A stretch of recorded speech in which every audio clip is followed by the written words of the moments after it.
जय Jagannath good morning everyone मु लक्ष्मीधर आपण मानक टुडे ओडिशा चैनल को बहुत बहुत स्वागत करुच्ची। आज हूँ डिसेम्बर 16 मंगलवार। आज सकाल टॉप न्यूज देखने ता पूर्व समस्त चैनल को सब्सक्राइब कर पाखे ऑल बेल आइकन को दबाई दिंतु जहाँकि लाटेस्ट इनफर्मेशन रही आपण मैंने सर्वप्रथम देखिपारे। आसतु नजर पकेबा खबर उपरे।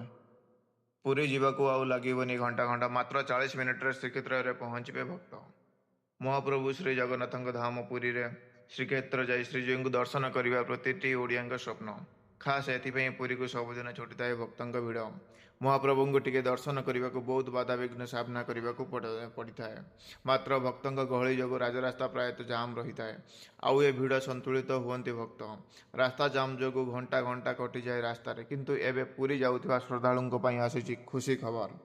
एबे कमिजिव जगह पाखक जीवा समय। मात्र 40 मिनिट्र भक्त पहुँचीजे भुवनेश्वर पुरी। एने चिंता व्यक्त कर सरकार। एथपाई 8 लेन भुवनेश्वर पुरी रास्ता नहीं सूचना देते पूर्त मंत्री पृथ्वीराज हरिचंदन। परवर्ती खबर। अस्तित्व हराइब मनरेगा हटिला महात्मा गांधी नाम। पूर्वतन प्रधानमंत्री मनमोहन सिंह नेतृत्व में उपा सरकार अमल 2005 आसी लोकप्रिय महात्मा गांधी ग्रामीण निश्चित कर्म नियुक्ति योजना मनरेगा सबुदिन अस्तित्व हराइब। 2 दशंधि धरी देशर ग्रामीण परिवार लगी रोजगार मध्यम पलटिता यह योजनार ना ठार आरंभ कर रूपरेखा पर्यंत सबू बदलाई देवा प्रधानमंत्री पूर्त मंत्री पृथ्वीराज हरिचंदन। परवर्ती खबर। कौन करेंगे सोफिया राज्य कांग्रेस रे पुणी विस्फोरण। दल विरोधी कार्य वरिष्ठ नेता मोहम्मद मकीम को कांग्रेस बहिष्कार करा जायछि। भक्त दास नेतृत्व को विरोध कर सोनिया को चिठी लिखार सप्ताह भितर मकीम विरोध में यह बड़ कार्यानुष्ठान ग्रहण करा जायछि। मकीम को बहिष्कार करा ठीक होना बोली निरंजन सुरेश भली किसी भेटनारी लीडर मत रखिथिबा बेले सेपटे मकीम परवर्ती पदक्षेप को नहीं रोचक चर्चा आरंभ हो जाइछि। मकीम काले नुआ दल गठन करि पारंती बोली कहा जाउछि जहाकु मना न कले भी सीधा सड़क स्वीकार करि मकीम। परवर्ती खबर। ब्याग रे पिला माने आजिकली बही बस्तानी परिवर्ते कंडम नहीं स्कूल जाउछन्ति किंतु सेमानंग बापा माँ एथिपई आज भली आधुनिक जुगरे जो भाव में घटना मान सब परिलक्षित होउछि ताहा आश्चर्यजनक अटे। निकटरे स्कूल पिलांक ब्यागरु कंडम बाहर कथा सोशल मीडिया रे भाइराल होता। तेबे आसतु जानिनेबा संपूर्ण विवरणी सम्बन्धी। जड़े युवती आज शिक्षा व्यवस्था को नहीं एभली किसी मत दे कहते जे आजिकल शिक्षार जो अवस्था ताहा समस्ते प्राय जानिछन्ति। परवर्ती खबर। रविवार धर्मशाला विधायक हिमांशु शेखर साहू और पूर्वतन विधायक प्रणव बलवंत राय समर्थक माने मुहांमुही हेबा घटना सरगरम होइछि धर्मशाला राजनीति। उभय दलर नेता परस्पर विरुद्ध में बयानबाजी जारी रखिछन्ति। एने जाजपुर राजधानी भुवनेश्वर पर्यंत जोरदार विक्षोभ प्रदर्शन और धारणा दि जाइथिबा देखा मिली। घटना गुरुतर आहत होइथिबा विधायक श्री साहू समर्थन सुनील पंडा परिवार पक्षर जैनापुर थाना पूर्वतन विधायक समर्थक विरुद्ध में लिखित अभियोग होता। बहु समय पर्यंत आक्रमणकारी को गिरफ्त करा न जिबारु गतकाली विलंबित राति शह शह संख्यार बीजेपी कर्मी महिला और स्थानीय बासिंदा जैनापुर थाना घेराव करने सह धारणा बसिथिले। विधायक श्री साहू एक वीडियो माध्यम पंतुरी ठारे घटिथिबा घटना को कड़ा निंदा करिसेंति। परवर्ती खबर। वर्षा को नहीं नुहे बरं एवं स्वप्न को नहीं स्वप्न देखुंट अनुभव महांती। सूचना अनुजाई बेस किसी दिन व्यवधान पर पुणी केन्द्रापड़ा सांसद तथा अभिनेता अनुभव महांती को नहीं चर्चा। यार कारण होउछि सांसद अनुभव महांती को एवं कुआडे लंडन रे प्रेम हो जाइछि। एथिपई से लव इन लंडन को लंडन रे ही शूटिंग करुछन्ति। परवर्ती खबर।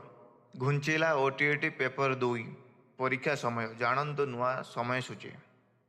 आसंता डिसेम्बर 17 तारिख में हेबाकु थिबा ओडिशा शिक्षक योग्यता परीक्षा ओटीईटी समय परिवर्तन करा जायछि।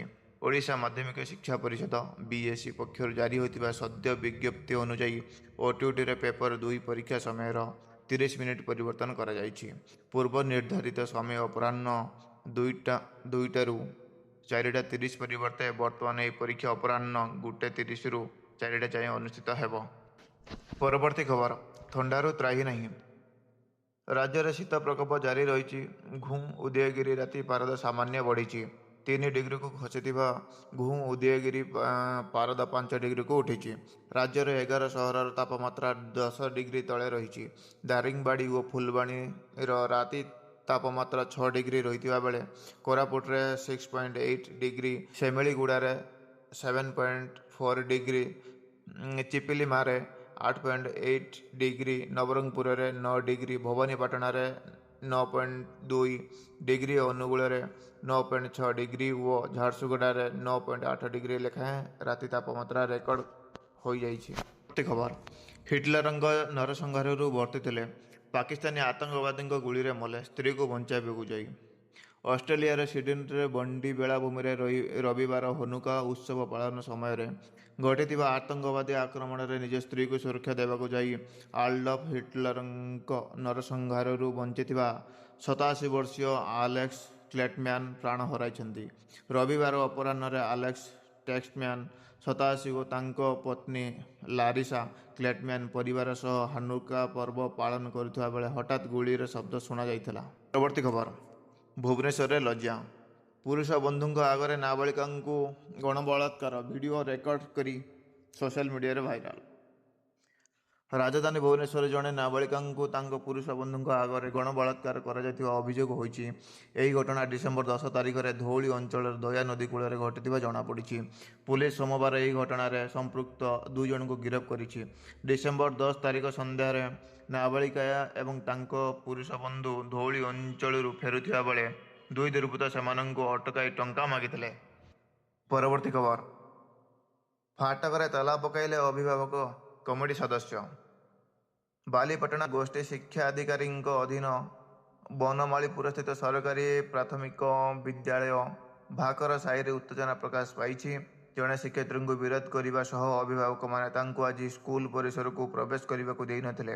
କମିଟି ସଦସ୍ୟ ଏବଂ ଅଭିଭାବକମାନେ ଫାଟକରେ ତାଲା ପକାଇ ରଖିଥିଲେ। ପରବର୍ତ୍ତୀ ଖବର ଉତ୍ତରପ୍ରଦେଶର ମଥୁରାଠାରେ ଆଜି ସକାଳେ ଏକ ବଡ଼ ଦୁର୍ଘଟଣା ଘଟିଛି। 5ଟି ବସ୍ ଏବଂ ଏକ କାରରେ ଲାଗିଛି ନିଆଁ। ଅଗ୍ନିକାଣ୍ଡ ଯୋଗୁଁ ଘଟଣାସ୍ଥଳରେ ବ୍ୟାପକ ଆତଙ୍କ ସୃଷ୍ଟି ହୋଇଛି। ଅନେକ ଲୋକ ଜୀବନ୍ତ ଦଗ୍ଧ ହୋଇଥିବା ସୂଚନା ମିଳିଛି।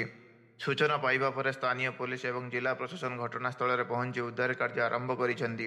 ମଥୁରା ଜିଲ୍ଲା ମାଜିଷ୍ଟ୍ରେଟ୍ 2 ଜଣ ମୃତ୍ୟୁର ନିଶ୍ଚିତ କରିଛନ୍ତି। ଏହି ଘଟଣା ବଳଦେବ ପୋଲିସ ଷ୍ଟେସନ ଅଧୀନରେ ଥିବା ଯମୁନା ଏକ୍ସପ୍ରେସୱେ ମାଇଲ ଖୁଣ୍ଟ 127ରେ ଘଟିଛି। ପୋଲିସ ଏବଂ ଯମୁନା ଏକ୍ସପ୍ରେସୱେ ଦଳ ଉଦ୍ଧାର ଏବଂ ରିଲିଫ କାର୍ଯ୍ୟରେ ନିୟୋଜିତ ଅଛନ୍ତି। ଅନେକ ଲୋକ ଆହତ ହୋଇଥିବା ସୂଚନା ମିଳିଛି। ଆହତମାନଙ୍କୁ ଚିକିତ୍ସା ପାଇଁ ଡାକ୍ତରଖାନାକୁ ନିଆଯାଇଛି। ଆଜି ଭୋର ପ୍ରାୟ 4ଟାରେ ଘନ କୁହୁଡ଼ି ଯୋଗୁଁ ହଠାତ୍ 5ଟି ବସ୍ ଏବଂ ଅନ୍ୟ ଯାନରେ ନିଆଁ ଲାଗିଯାଇଥିଲା। ସକାଳ ହେବା ଯୋଗୁଁ ଅଧିକାଂଶ ଯାତ୍ରୀ ଶୋଇପଡ଼ିଥିଲେ। ଲୋକମାନେ କ'ଣ ଘଟୁଛି ତାହା ବୁଝିବା ବେଳକୁ ନିଆଁ ସେମାନଙ୍କ ପାଖରେ ପହଞ୍ଚି ସାରିଥିଲା। ଜୟ ଜଗନ୍ନାଥ।